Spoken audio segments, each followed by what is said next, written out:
welcome back to the 12 days of page turners. It is day 11, and as promised, I have more fantastic authors and holiday promotions and even publishers on for you guys to hear from about their holiday specials. But that's enough chit chat for me. Let's hear from all of these amazing published authors. So Randy Lee, you are up first because you're who I spotted. So hey, how are you? I'm good. How are you? I am doing good. So Randy Lee, tell everybody what genre you write in and the title of your book. Well, I can't pick just one. So I actually write in multiple genres. A lot of nonfiction. I've got some kids books, some scary stuff. And I just, I follow whatever makes me happy at the moment. Because it is the Christmas season, I am promoting my Christmas book, which is a kids book. It's called Operation Deck the Halls. It's very fancy. I love it. I love it. So tell me about Operation Deck the Halls. One, because I feel like that's very much what my children do. They're just like, oh, it's Christmas time. Mom's decorating. What's going on? Is Santa coming? We have to write letters. Like I believe this year we have written a letter to Santa, and we want a ladder for our trampoline as from Santa. That's what we want, just like what Bluey has. So if you don't have younger kids, Bluey is like the modern day like Scooby-Doo in a sense, where it's just a hilarious cartoon that parents relate to very much so. They're 7-minute episodes, and I watch Bluey by myself, and I am 31. Okay, I'm not ashamed to admit that, but I will put it on at night by myself. So she wants a ladder for her trampoline. So I'm curious to know what Operation Deck the Halls is about. So Santa's definitely in there. And you know what, as you say, writing letters to Santa, I think kids only know what snail mail is because of writing letters to Santa. Yep. I'm very confident in that. That was just a side note, but Operation Deck the Halls, it's about a little girl. She cannot fall asleep, so then she's scared Santa won't come because, Santa can't stop at a house if they're not sleeping. And so with a little bit of elf magic happening, they're able to make Christmas happen in a different way. So I think it's a lot of fun. My kid actually drew the pictures for the book, which is really exciting. I didn't get any kind of mom discount, mind you. I still had to pay him. But now that is just wrong in and of itself. Does he not know that you have given birth to him and all that he can be? Like you should get a mom discount. I'm advocating that's what I'm always saying. And I mean, he says, hey, birth giver, which means clearly he knows, but I love it. That's your title. That doesn't inquire, like it doesn't give you a discount. That's just your title. Exactly. Okay. And I'm like, but I buy you everything you need. Do you really need me to give you more money? But whatever. At least he does it, because I think that his drawings tend to be a lot nicer than mine. Although I'm getting better. I just had a new kids book come out. It's called Neo's Forever Home, and I can draw cats. I've discovered I can draw cats. People still elude me. That is a nice way of putting it. When I give up on drawing. That's not my thing. It's not my strong suit. I know where my strong suit is, and I'll stick with it. I make stick figures look bad. How do you make a line with other lines look bad? Like, I haven't figured this out yet. So I will trust that your people are much better than mine. Okay, because it just I can't. Something I've come to learn though about drawing is that in life in general, we're our worst critics. But with drawing specifically, I have found, as I've been doing some of these kids' books and incorporating more of my art, not just my kids, people are going, wow, these look really good. I'm like, oh, I think it looks horrible. But I think it's just because I criticize myself far too much, and I'm realizing I have a certain art style. That's what my kid is helping me realize. It's an art style that I have. And in my head, I was trying to be a different style, but now I'm kind of finding, kind of like an author, right? You find your voice. It's the same thing with art. I found my vibe there. Okay. I like it.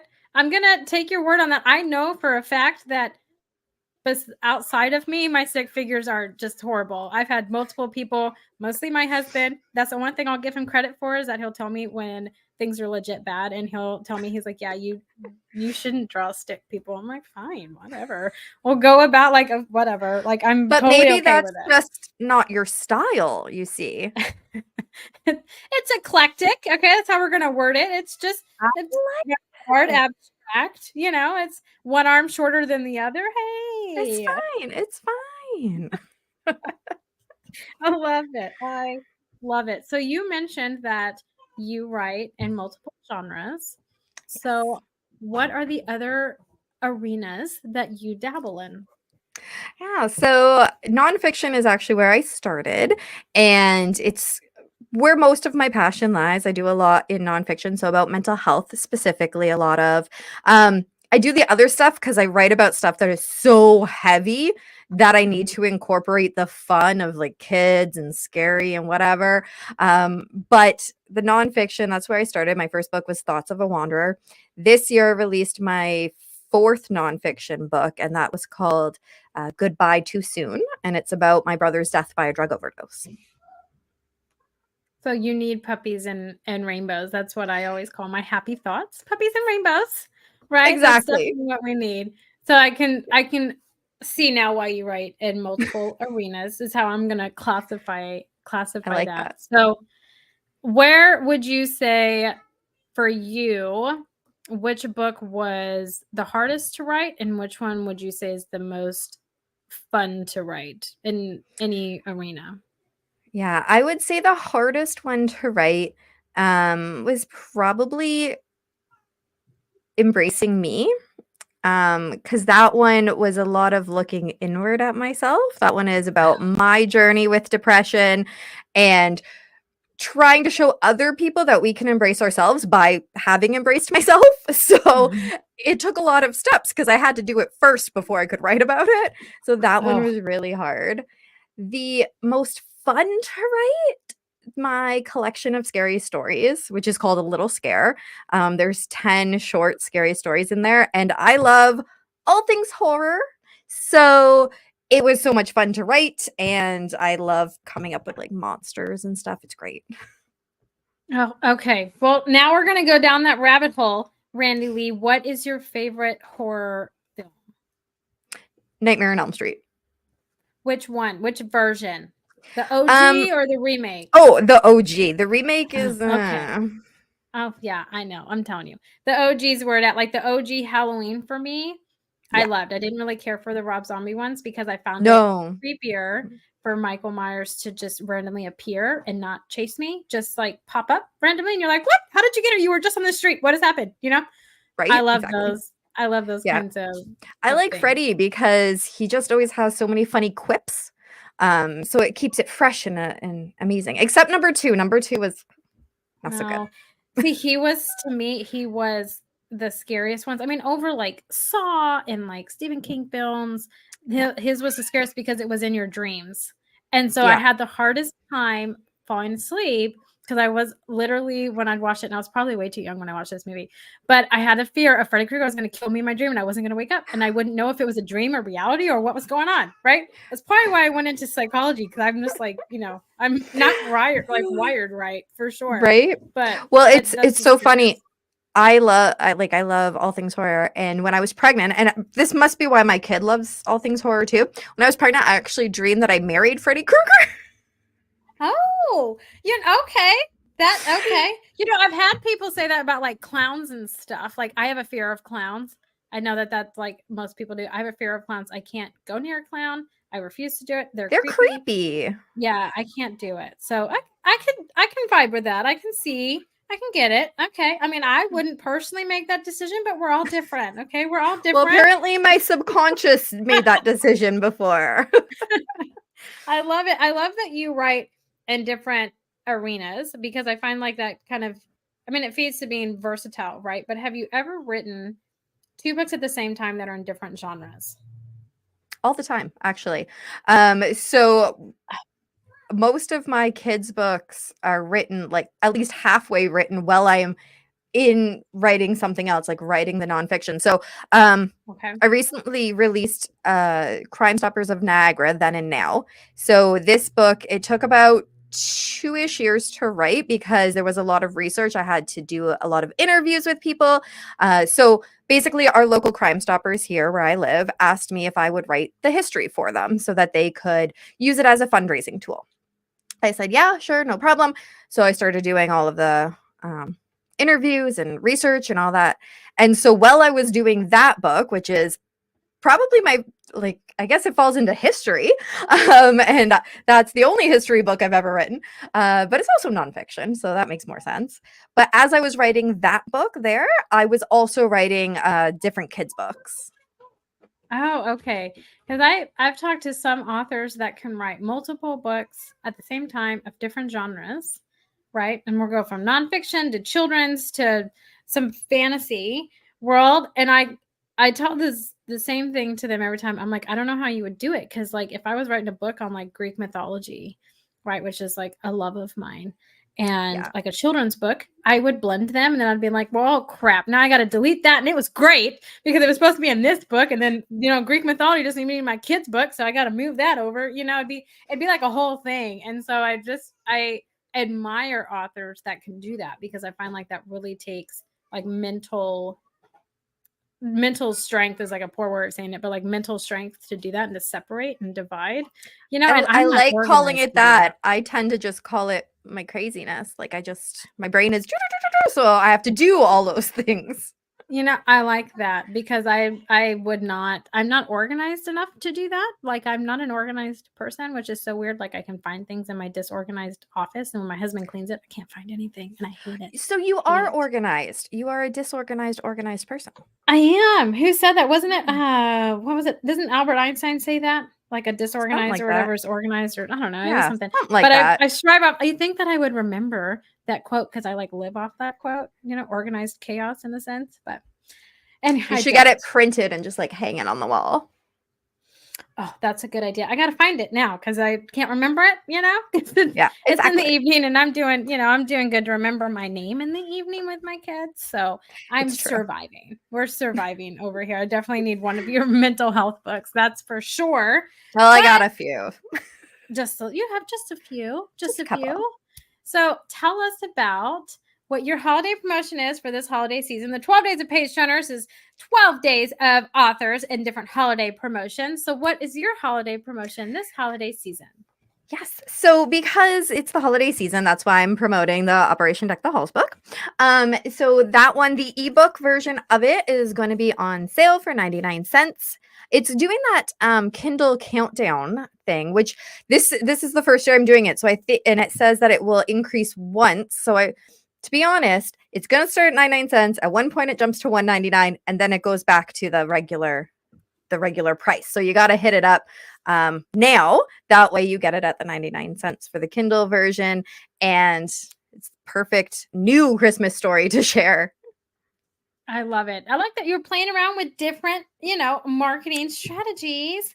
Kindle Sure. Countdown can be your best friend if you catch it at the right time, for sure. So we will make sure you guys take a look in the comment section to grab your copy of Operation Deck the Halls. But Randalee, it's always such a pleasure to talk with you. Thank you so much for hanging out with us this evening. Thank you so much for having me. And I love it. I love that you do this every year to highlight all the different authors, and Christmas is fun. So Oh, Christmas is so much fun. So much fun. Well, coming up next is Diane. Diane, how are you? I can't unmute you. Ah, there we Sorry. go. I I'm tried to not help used to you this out. platform. Hi, I'm great, thank you. How are you doing? Oh, I am doing good. I am doing good. So tell everybody what genre you write in and the title of your books. That's tricky. It's mostly metaphysical fiction. And I know everybody goes, what is that? But if you know what it is, you're going, oh my God, somebody writes metaphysical fiction, because there aren't a lot of us out there. Although technically Harry Potter's metaphysical fiction in some ways. But what that means is you're looking at the other side of life, like potentially ghosts, reincarnation, astral travel. And I'm bringing them into stories in a way that I hope, and I have been told, people think it's totally plausible that these things can exist, even if they don't believe in them. The current book I'm working on right now, Starman, involves astral travel, and that's how an alien basically comes to Earth. In Marshmallow World, which will be part of my promotion, Darla is haunted, accompanied by the ghost of her late grandmother, and her grandmother is guiding her through decisions in life. And that type of the side of life I think is fascinating. In Scary Monsters, which is the book that Marshmallow World is an offshoot of, there's a reincarnation element. And when you read it, you sit back and you go, gosh, if I don't believe in reincarnation, maybe I do, because this just explains so much. This makes sense. And maybe I'm starting to understand why I could be the way I am, and why some weird things about myself that never made sense to me suddenly make sense. So, metaphysical fiction, always a hint of romance. Relationships are really key for me.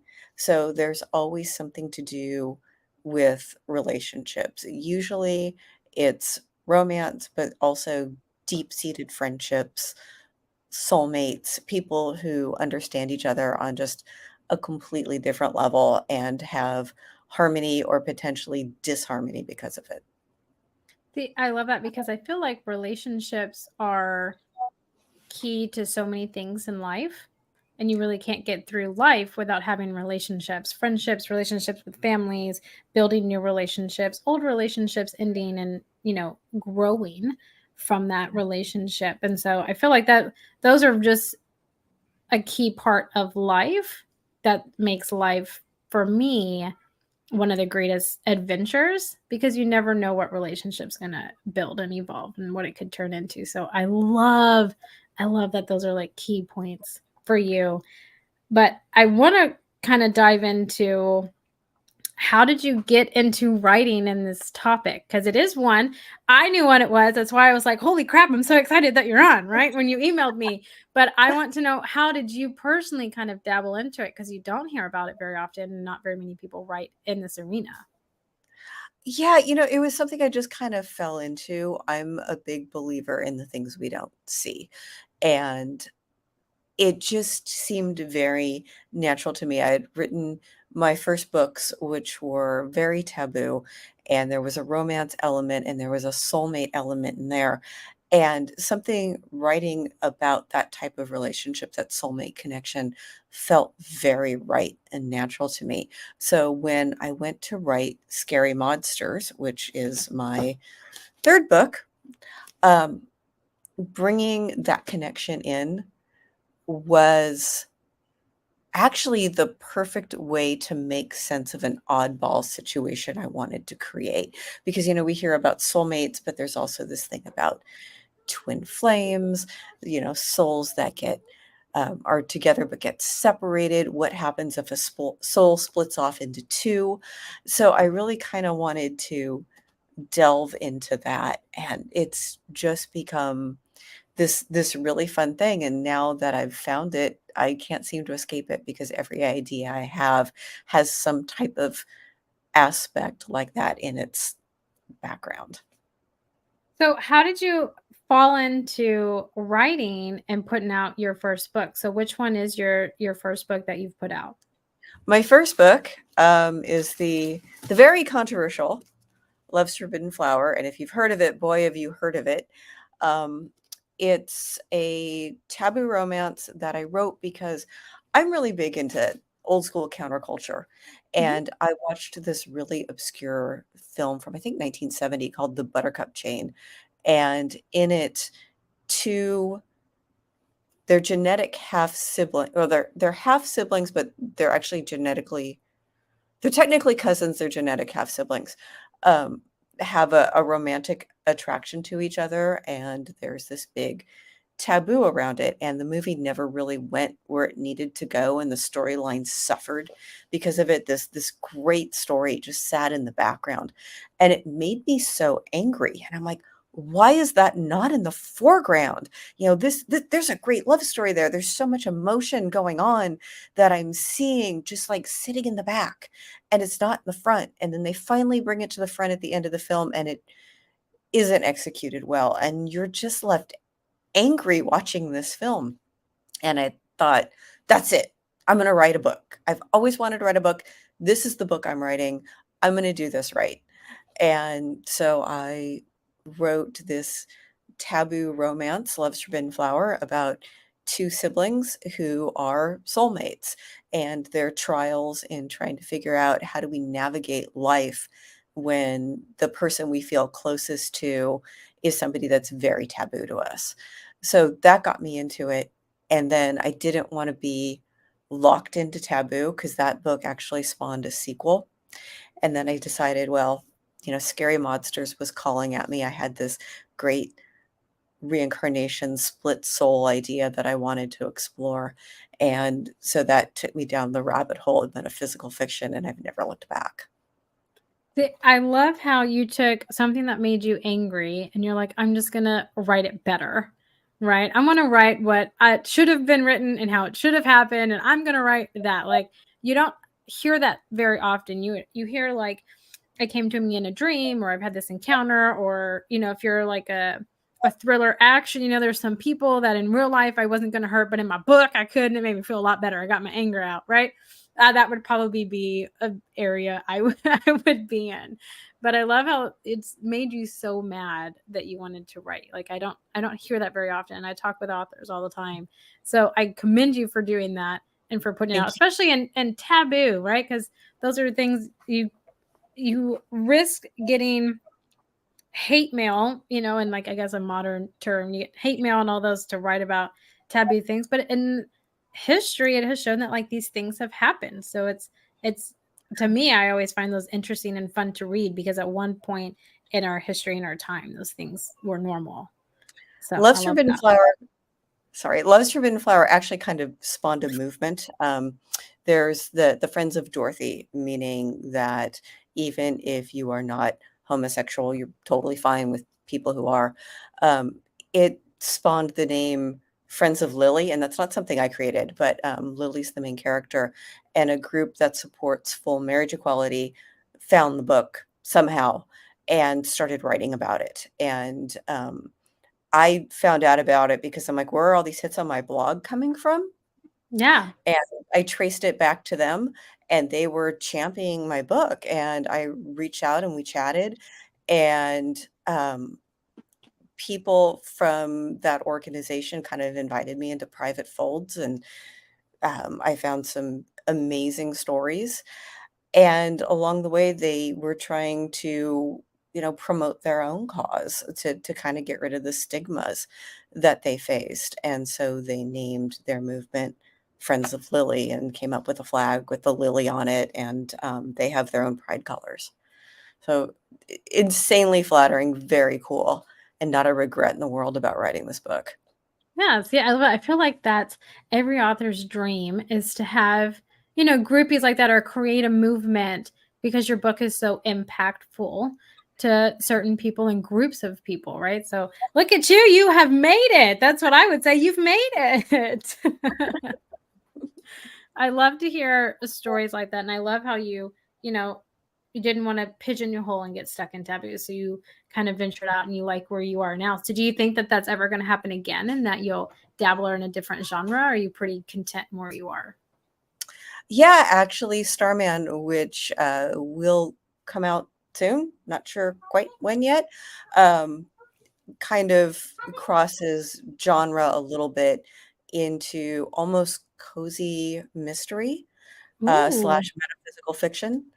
And again, also really heavy in relationships, because the relationships that the initial team has and how they branch out and develop and create a family type situation out of unfortunate circumstances really is the core of the story even more so than the true plot of the importance of protecting the environment and what happens if we don't start protecting the earth. So many messages. There's several I think there's like 3 genres technically in that book. It's going to be really interesting to market. It makes it more versatile where you can market it to a broader array or scope because of that, because you can hit with so many different people, or it resonates with so many different people, which I love. I recently came to know of environmental fiction, which I didn't really know was a genre, because genres to me are always kind of creating and differenting and subgenres, and you have all these new ones that kind of pop up, but the environmental one I had no idea. So when I heard about it and I learned about it, I was like, oh, I know authors that write this. Why does nobody tell me that this is the genre? Like, I should know these things, right? I work I for the did not know that was a thing. right? I'm telling you, I had no idea. So I was like, oh, I love learning new things, and like Yeah, that's why I had asked Starman's you about it. yeah, Starman's part historical fiction too, because it takes place in 1972. And a lot of interesting things were going on in 72.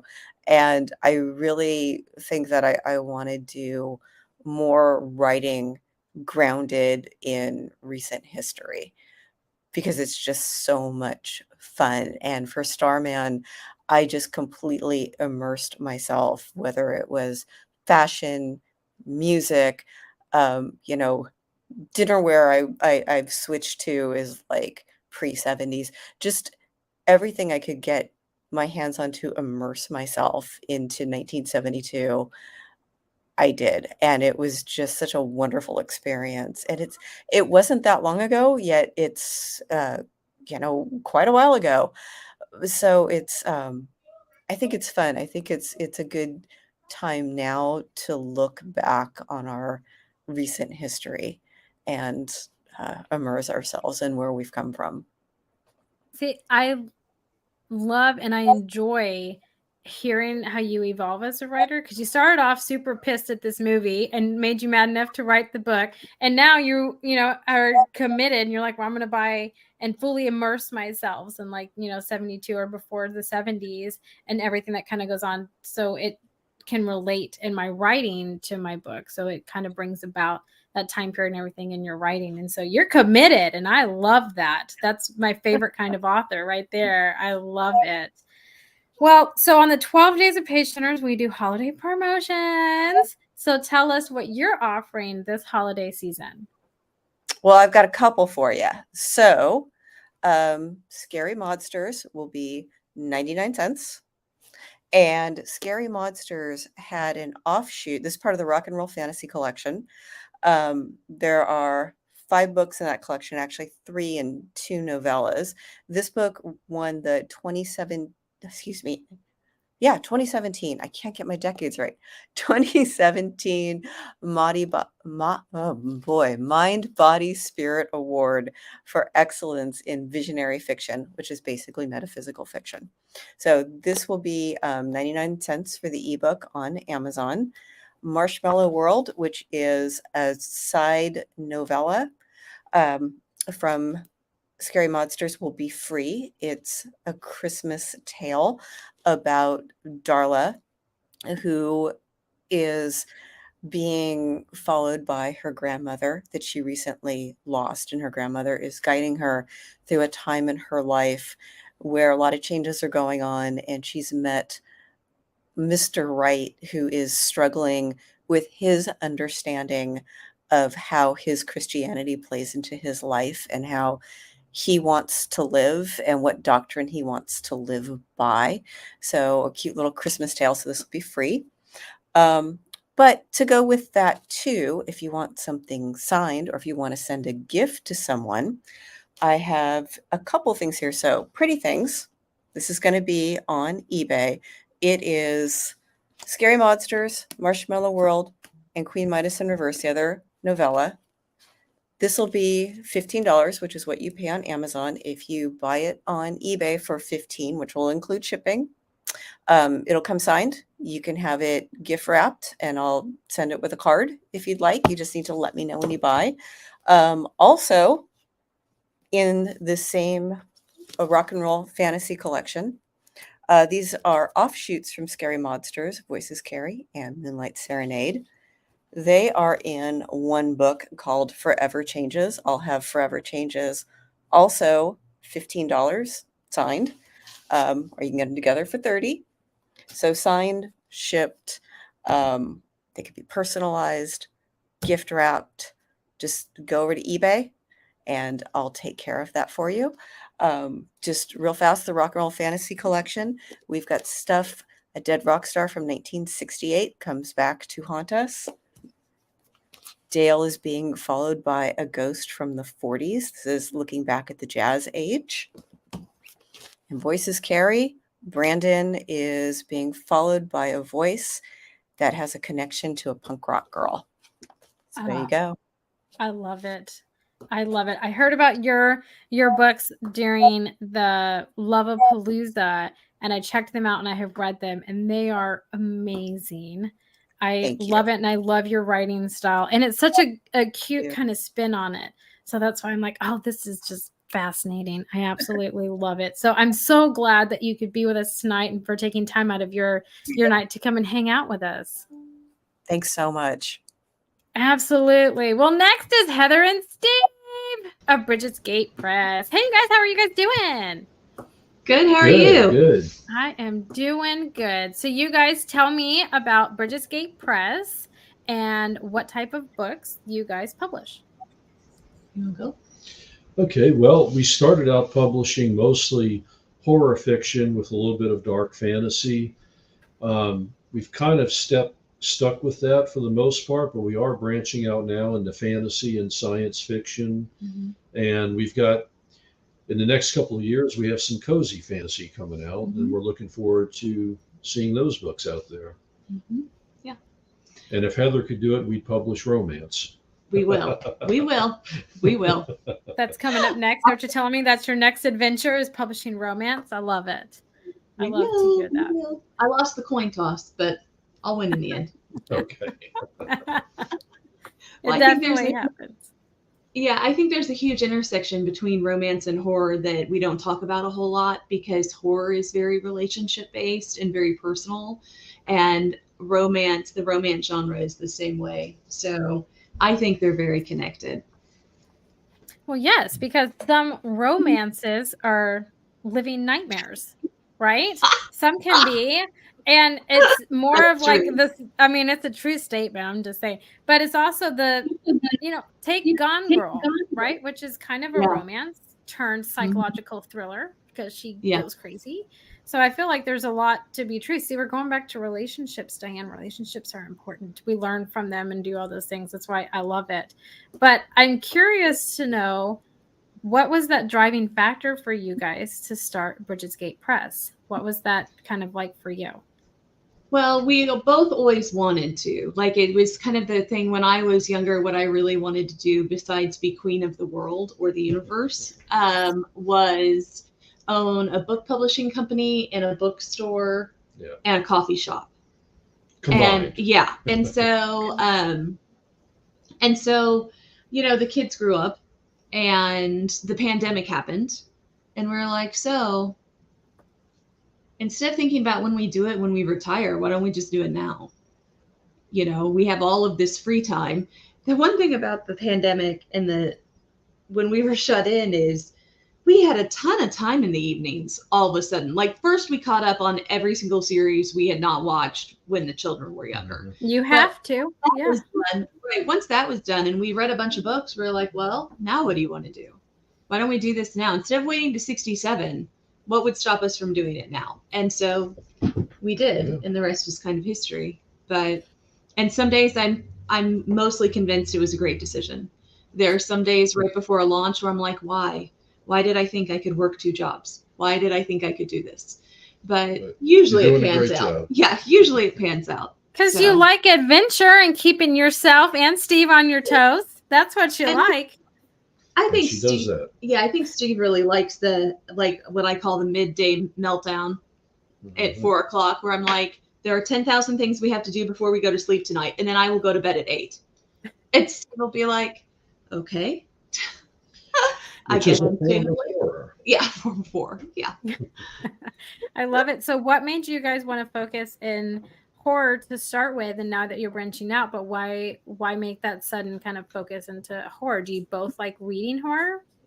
Yeah, and I joke about losing the coin toss, but it's not really true. But we both have a love of horror, and I used to say that his was deeper than mine, which I have found perhaps not true anymore. Right.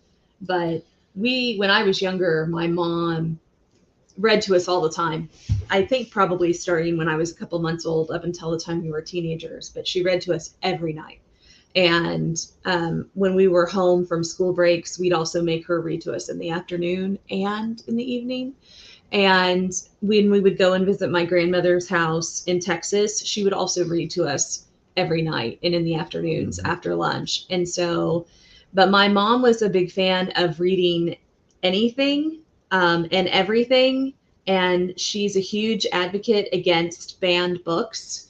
And she's a huge advocate for letting your kids read what they want to read.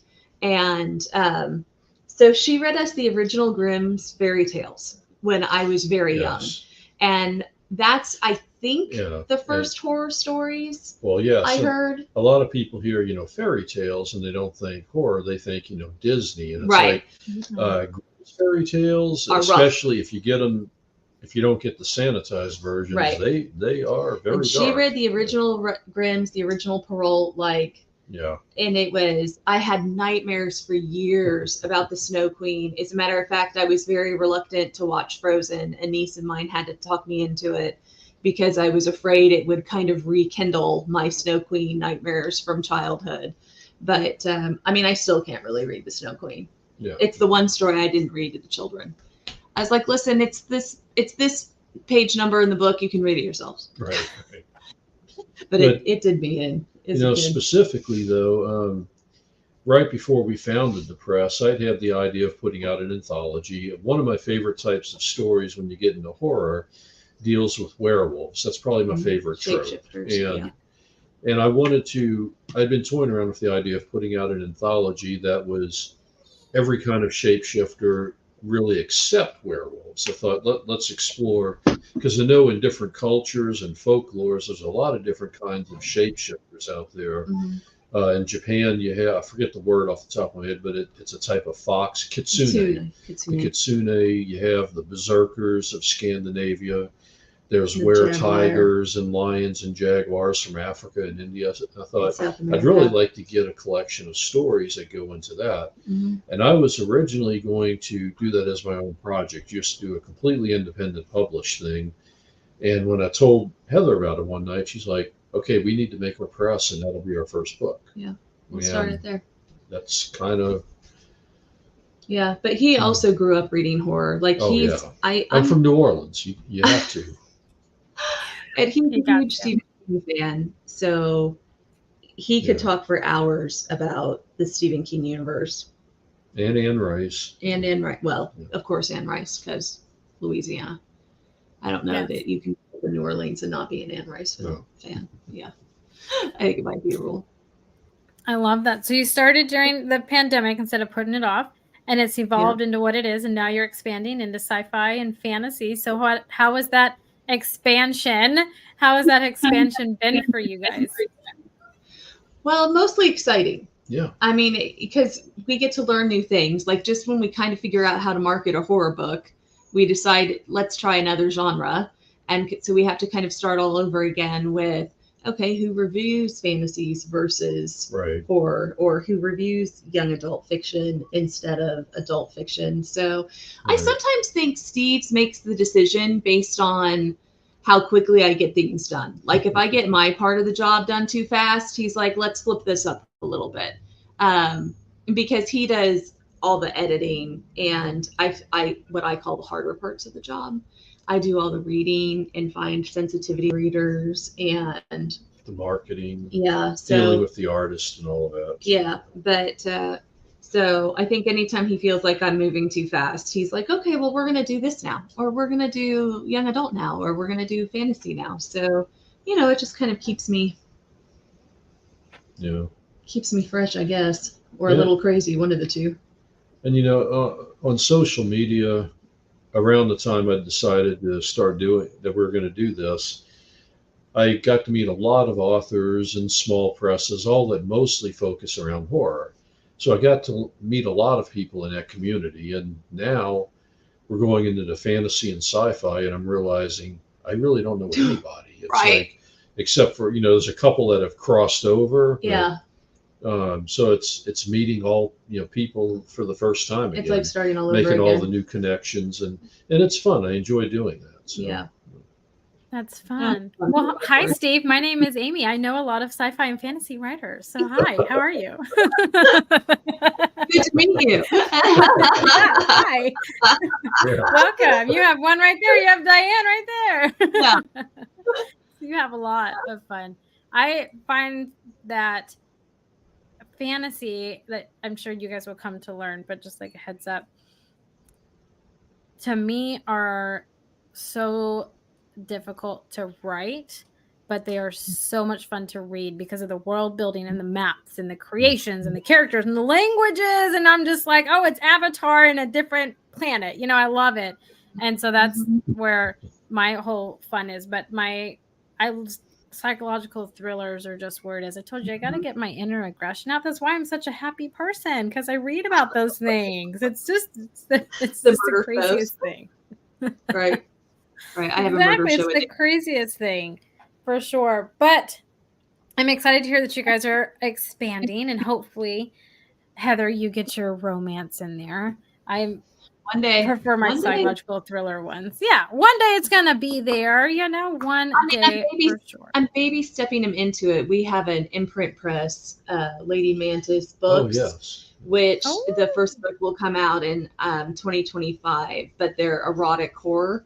And I figure once we do erotic horror, he's going to be fine with romance. Smooth sailing after that. You're just going to dive into the deep end, and then you'll paddle to the shallow end. Well, right. She is. Yeah. So okay, we actually have two really great co-editors of the imprint. So I think that'll be a lot of fun. But I also think that it'll be my gateway into romance. We'll get there. I love it. One way or the other, we'll get there. Gotta find your loopholes, right? I love loopholes, so you gotta find them. I'm a huge fan of the mashup. The book that isn't necessarily one genre. Those are my favorite books. The ones that are fantasy romance or horror romance are absolutely my favorite. Or fantasy horror romance. Or psychological thriller that has huge elements of like body horror in it. Yeah, I know there was one that almost did Stephen, but it was which I didn't know about myself. Kind of like when we did Western horror, and I was like, I don't think I'm a fan of Westerns. And then we did it, and I was like, oh, I'm a huge fan of Westerns. I just didn't know. So yeah, really, I feel like every book we do is some kind of gateway drug to another one. Yeah. I love it. I can see how passionate you guys are about it, which just makes it even more better for me as a reader. And, as a book marketer, you guys are awesome. So I absolutely love it and love the passion that comes from you guys. But tell us all about your holiday specials this holiday season. Well, our holiday specials, we've got 4 of them running. And then our anthologies will also be on holiday specials. So the ebooks will all be 99 cents. I don't understand Amazon's new paperback pricing model, so I can't tell you exactly how much those are. I feel like that's a surprise. But we're discounting the paperback as much as Amazon will let us discount the paperback and still sell it. But the 4 from individual authors is going to be The Seething by Ben Monroe, which is a very small town, Lovecraftian feel, slow burn horror. Yeah. And then there's They Hide by Francesca Maria, who is They Hide is a collection of short stories, and you'll want to keep the lights on. Yeah, the thing I love about the book is that she plays around in a ton of different horror genres in the book itself. So you get a little taste of everything. And so I call it the horror sampler. If you're new to horror, it's a great one to read because one, the stories do end, so you can put the book in the freezer or under the bed if you need to. But it gives you a kind of a sample of different genres of horror, so you can kind of decide what you like the most and pick that genre out to read more books in. Right. And then there's Country Roads by Colin Leonard, which is folk horror, Irish folk horror. And the thing I love about that book is if you love books that have unlovable characters, Country Roads is for you, because the hero of the story is not anyone you would call a hero, you know, and you're just like, wow, I really don't like this person. I'm not really sure I like this person either. There are two characters I vaguely like in this story, but you do kind of go from, all right then, interesting, but it is definitely Irish horror. So if you like Irish mythology or even modern Irish literature or writers, it's definitely the Irish voice with that kind of heavy Irish mythology feel.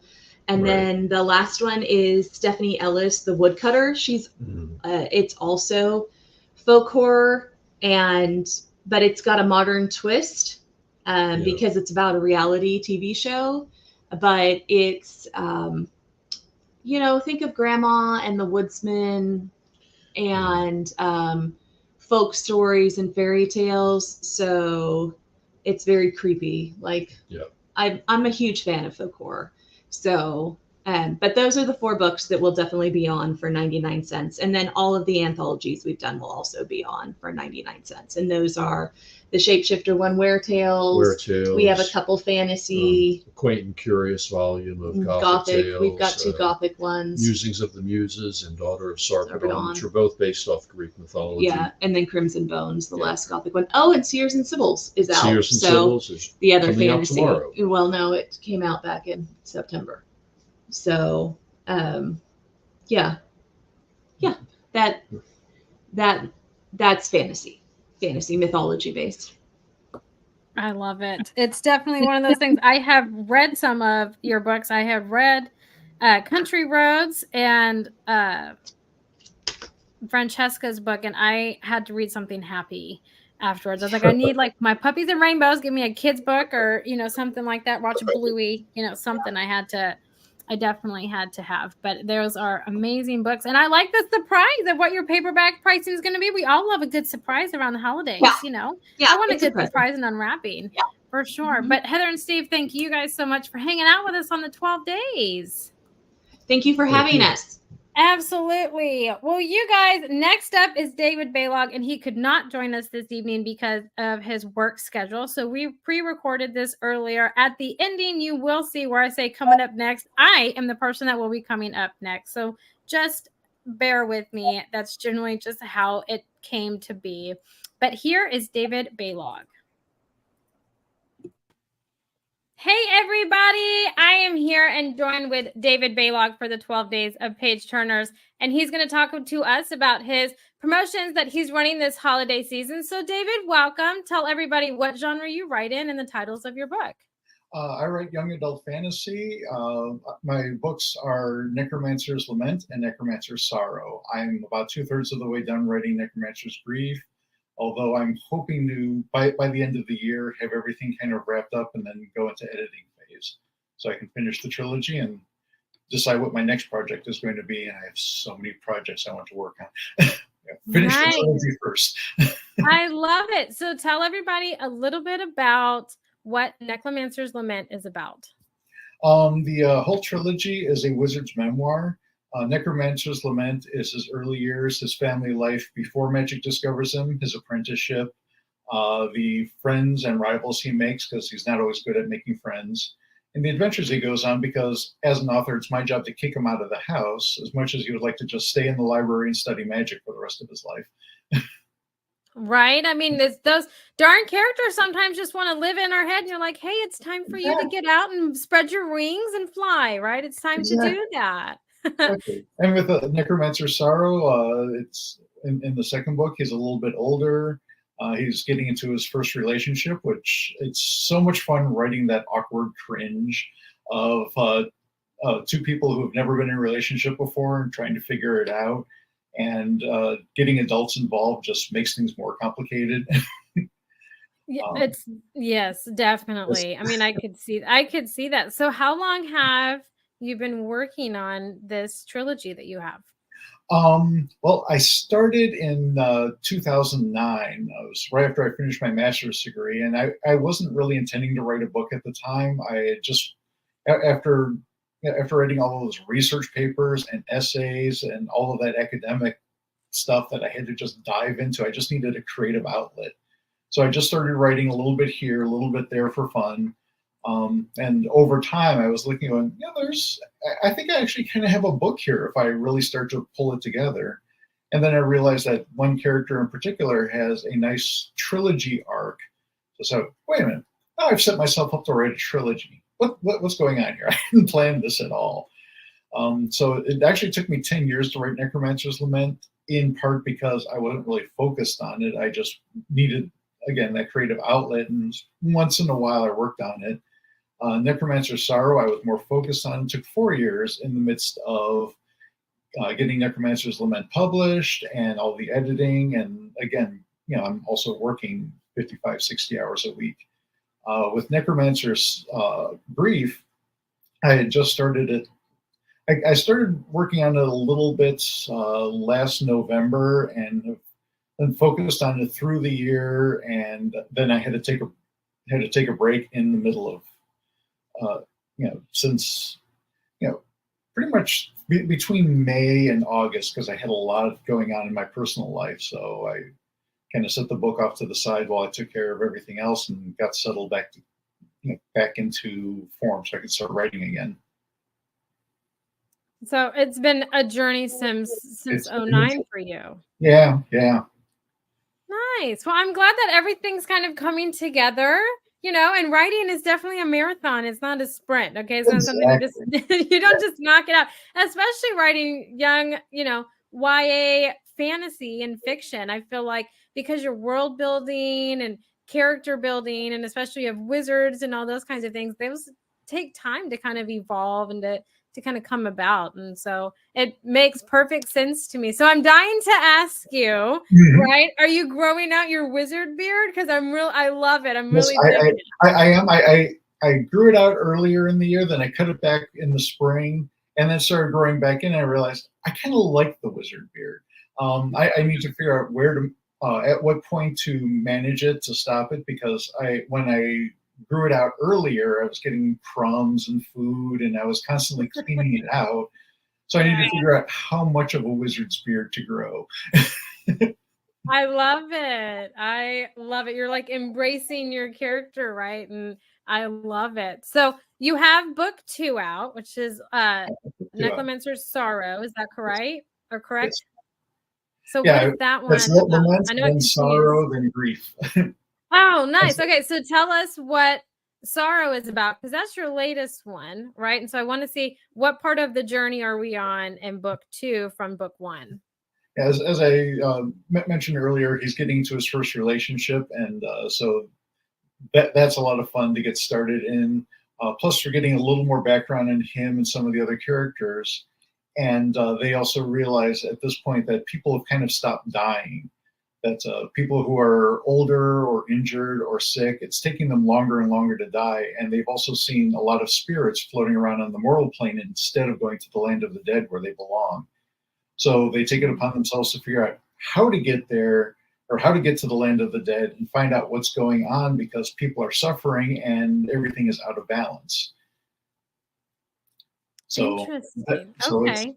It's kind of, it's not exactly the Herculean journey of going there and trying to subdue Cerberus, or the Orpheus journey looking for Eurydice. It's going there not for themselves, but for the rest of the world.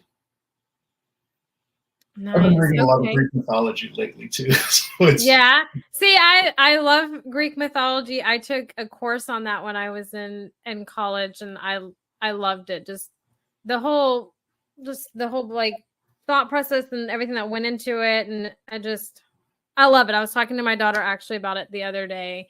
we were watching the Ragnarok series on Netflix, and it was talking about kind of all the Greek philosophies and gods and all of that. So it was a fun conversation. But I don't know, David, if I've ever asked you kind of how I mean, I know you said like your whole trilogy kind of just evolved and everything like that, but what has the writing journey been like for you? You know, you had your publishing journey, and now you're working on book 3 and everything, but what is your process, I guess, when you sit down and you write? Are you a pantser? Do you plot everything out? You just go by the seat of your pants? You know, what is that like for you?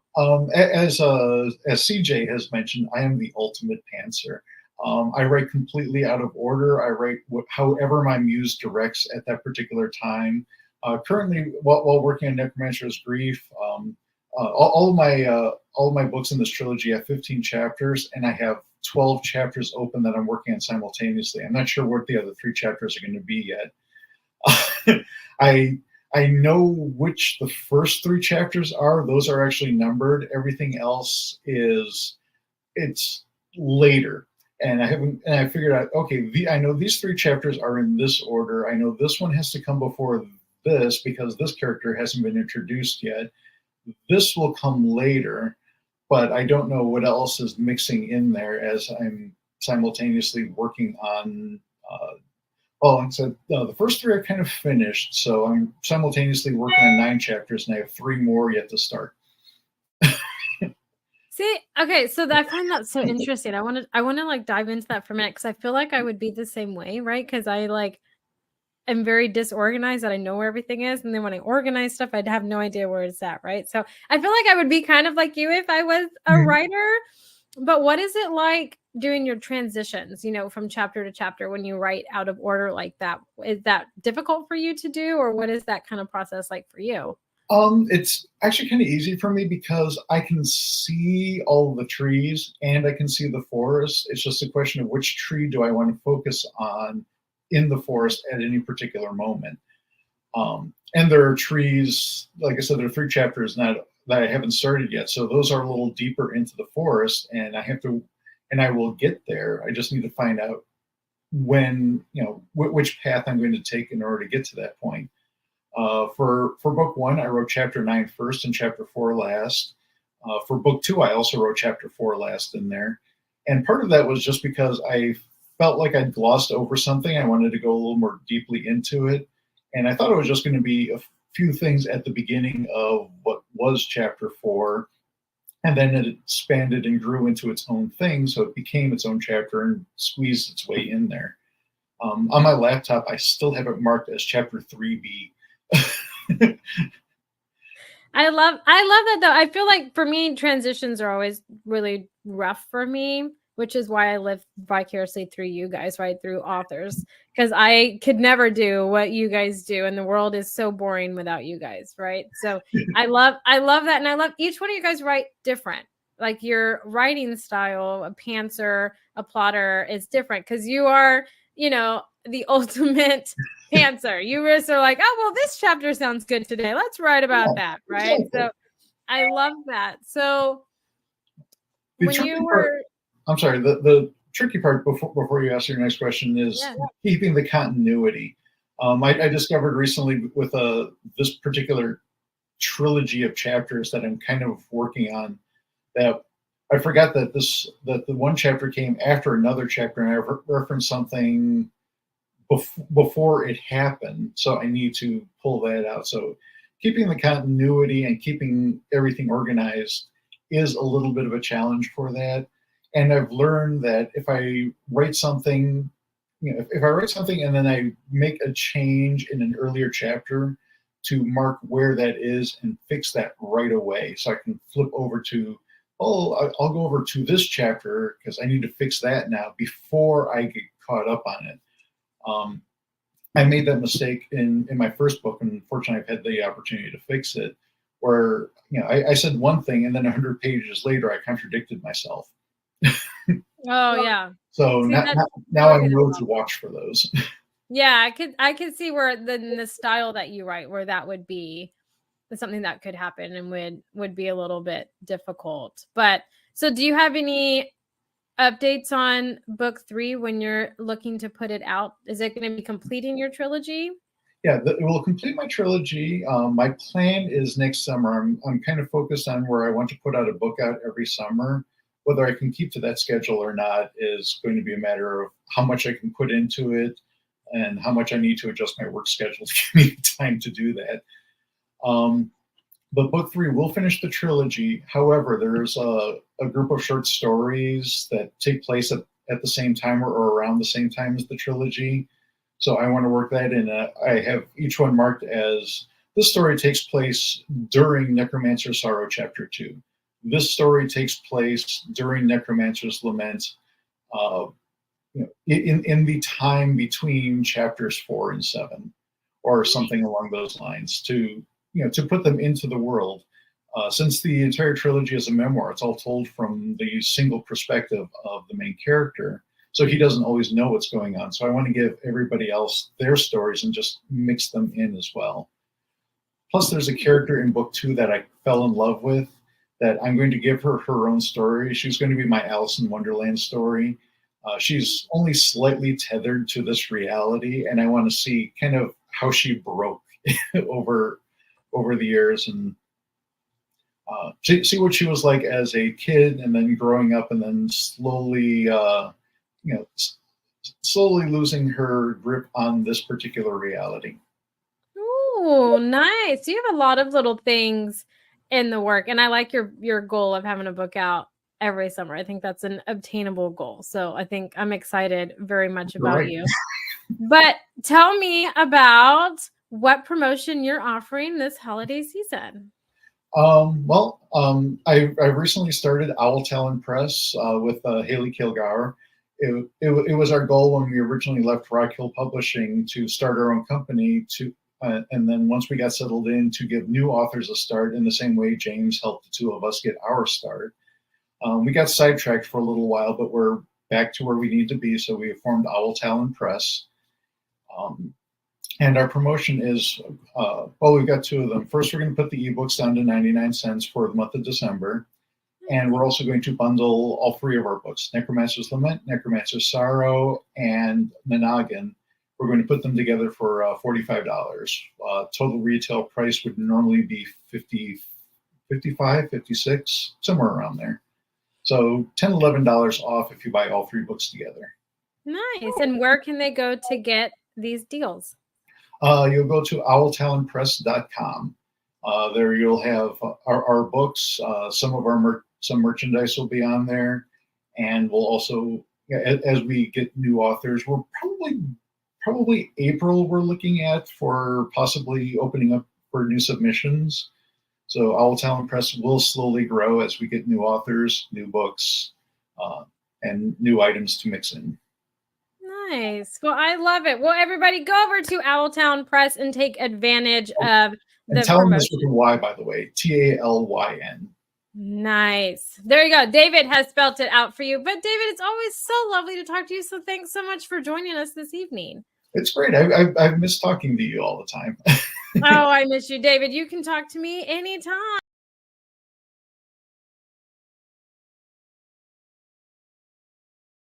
And okay, I'm unmuted. I was muted. Anyways, it never gets easier to watch yourself in a recording. It never gets easier to do that. So it's traumatic for me. So now that I'm traumatized, okay, in this holiday season, having to watch myself, you guys make sure that you go and take advantage of everybody's promotions this holiday season of the 12 days of page turners. Tomorrow is December 12th, and we're going to have every single one of the authors that have participated in the 12 days of page turners and all of their promotions come back to talk to you about what their promotion is, when the deadline is, and for you to take your one last chance at taking advantage of their promotions. Remember that this holiday season, the best gift that you can give anyone is a book. Help them escape from reality, give them and introduce them to a new genre, support authors. But the best thing that you can do is support authors and give them a review. So take advantage of these promotions. You'll find them in the copy above and in the comment section below. But until tomorrow, everybody, bye for